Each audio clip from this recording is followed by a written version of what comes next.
Sabat pe ke hadyang ke song ben itomi Mary ma darling lebe Mary ni mang trong ke gây nên hay bơ đi long bơ gơ trong du ba lại bông chân de you and you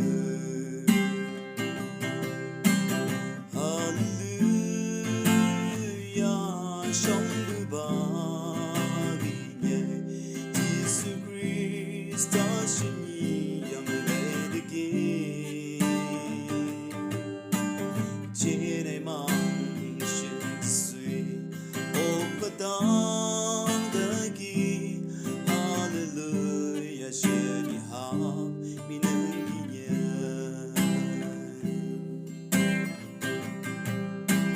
Jesus Christ cha cái chân nơi kia ham cái yam như làm chung ngô để kia nên ngày pa chỉ mong bay ham cái mơ lấy hư mang từ lấy mong trong đường nghi hoặc cứ đâm bờ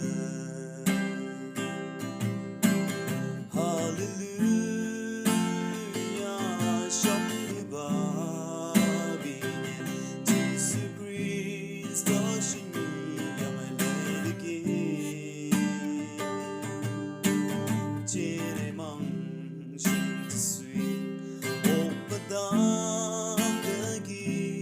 Hallelujah, should you have been in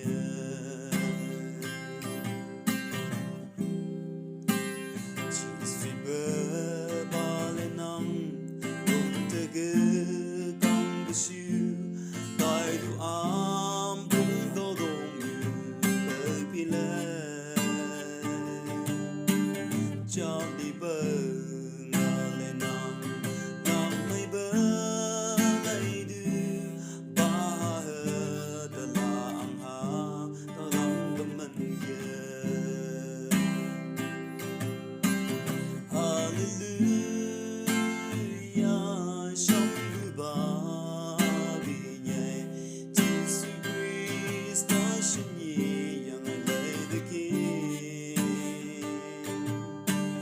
Trên này mong